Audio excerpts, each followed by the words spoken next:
बिस्मिल्लाहिर्रहमानिर्रहीम। Dear students, अस्सलाम वालेकुम। मैं उम्मीद करता हूँ कि आप सब खैरियत से होंगे।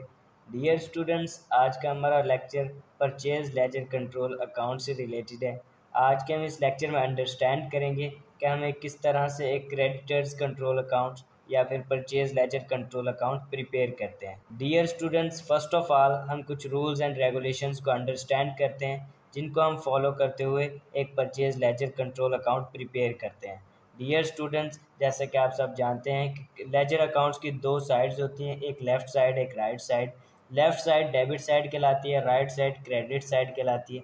डियर स्टूडेंट्स, जैसे कि आप सब देख रहे हैं कि मैंने एक नोट लिखा है लेफ्ट हैंड साइड पर, यानी डेबिट साइड पर मैंने नोट लिखा है। नोट क्या है? Every transaction due to which the payables account decrease we will record them on the debit side. ठीक है, क्या मतलब? हर वो ट्रांजैक्शन जिसकी वजह से हमारा पेबल अकाउंट डिक्रीज होगा, हम उसे डेबिट साइड पर पोस्ट करेंगे। जैसा कि dear students, cash paid to suppliers, तो हमारे पेबल्स कम हो गए तो इसे भी हम डेबिट साइड पे रिकॉर्ड करेंगे। Dear student, cheque paid to suppliers, suppliers को हमने चेक पे कर दिया जिसकी वजह से हमारे पेबल्स डिक्रीज हो गए। डियर स्टूडेंट्स, इस एंट्री को भी हम डेबिट साइड पर पोस्ट करेंगे। ठीक है, उसके बाद डिस्काउंट रिसीव्ड, हमने डिस्काउंट रिसीव किया है, ठीक है, जिसकी वजह से हमारे पेबल डिक्रीज हुए। डिस्काउंट रिसीव्ड को भी हम डेबिट साइड पर पोस्ट करेंगे। उसके बाद परचेजेज रिटर्न, हमने परचेजेज की लेकिन हमने रिटर्न कर दी चीज़ें कुछ जिसकी वजह से हमारे पेबल्स डिक्रीज हुए, तो डियर स्टूडेंट्स इसे भी हम डेबिट साइड पर पोस्ट करेंगे।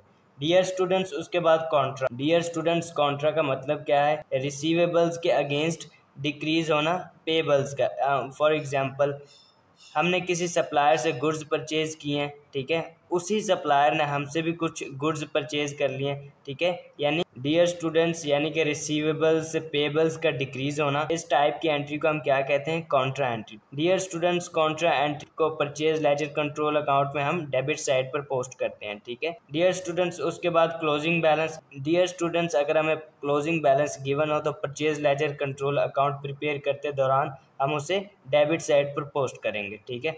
डियर स्टूडेंट्स, उसके बाद हम क्रेडिट साइड पर आते हैं। क्रेडिट साइड पर भी मैंने एक नोट लिखा है जैसे कि आप देख रहे हैं, every transaction due to which the payables account increase we will record them on the credit side. ठीक है, हर वो ट्रांजेक्शन जिसकी वजह से पेबल अकाउंट हमारा इंक्रीज होगा, ठीक है, उसे हम क्रेडिट साइड पर रिकॉर्ड करेंगे। तो जैसे कि ओपनिंग बैलेंस, पेबल्स का ओपनिंग बैलेंस हमारे पास अवेलेबल है तो वो किधर आएगा? क्रेडिट साइड पर, ठीक है। उसके बाद परचेजेस हमने किए हैं तो हमारे पेबल्स इंक्रीज हुए, ठीक है। तो डियर स्टूडेंट्स, इसे भी हम क्रेडिट साइड पर पोस्ट करेंगे।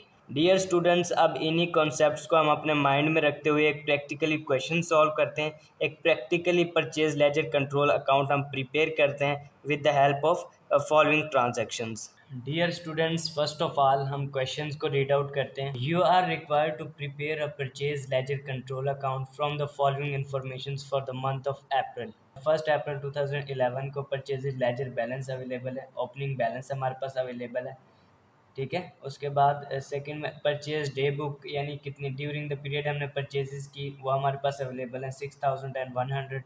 रिटर्न आउटवर्ड डे बुक, यानी परचेजेस रिटर्न कर दी 246। उसके बाद चेक पेड टू सप्लायर्स 8300।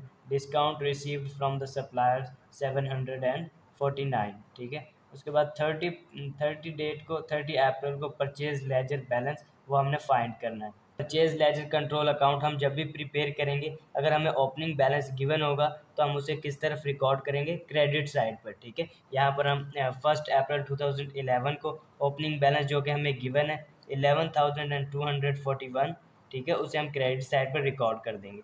उसके बाद अप्रैल में जो कुछ ट्रांजेक्शन हुई वो नीचे गिवन है।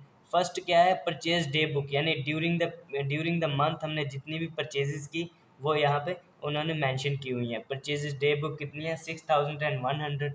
अब परचेजेस की हैं डियर स्टूडेंट्स, अब परचेजेस की हैं तो हमारे पेबल्स इंक्रीज हुए और हमने क्या अंडरस्टैंड किया कि वो तमाम ट्रांजैक्शन जिनकी वजह से हमारे पेबल्स इंक्रीज होंगे वो तमाम के तमाम हम क्रेडिट साइड पर पोस्ट करेंगे।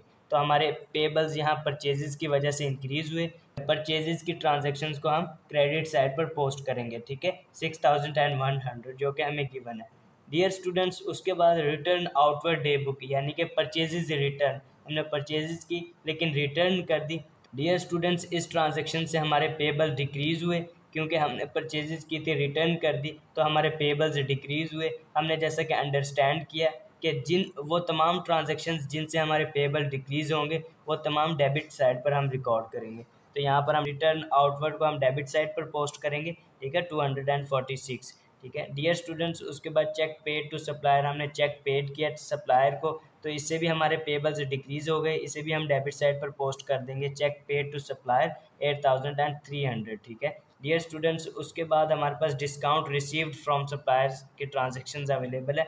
डिस्काउंट रिसीव्ड किया हमने फ्रॉम सप्लायर्स, तो इससे भी हमारे पेबल्स डिक्रीज़ होंगे क्योंकि हमें डिस्काउंट हमने रिसीव किया है, तो इसे भी हम डेबिट साइड पर पोस्ट करेंगे, डिस्काउंट रिसीव 749, ठीक है।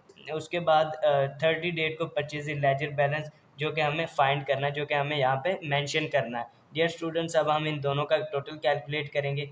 टोटल कैलकुलेट करने के बाद जो जो साइड बड़ी होगी उसे हम दोनों साइड पे राइट डाउन कर देंगे और उसके बाद हम बैलेंस फाइंड करेंगे, ठीक है। उसके बाद हम क्लोजिंग बैलेंस फाइंड करेंगे। डियर स्टूडेंट्स, हम आपस में इन दोनों वैल्यूज़ को ऐड कर देंगे तो हमारे पास टोटल आंसर क्या आता है, 17,341, ठीक है। यही साइड हमारी बड़ी है तो इसे ही हम दोनों साइडों को लिख देंगे, दोनों साइडों पे इसे ही मेंशन कर देंगे 17,341, ठीक है। अब डियर स्टूडेंट, 17,341 में से इन तमाम वैल्यूज़ को माइनस कर देंगे तो हमारे पास क्लोजिंग बैलेंस कैरी डाउन हमारे पास आ जाएगा। 17,341 में से माइनस करेंगे हम इन तमाम वैल्यूज़ को तो हमारे पास टोटल क्या आता है,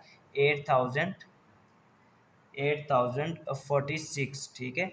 ये हमारे पास क्लोजिंग बैलेंस आ गया, ठीक है। यहाँ पे हम मेंशन कर देंगे क्लोजिंग बैलेंस जो कि हमें फाइंड करना था।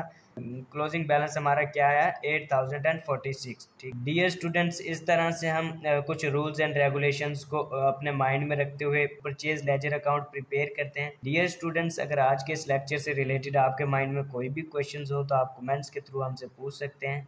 डियर स्टूडेंट्स, अपनी राय हमारे साथ ज़रूर शेयर कीजिएगा। Thank you so much.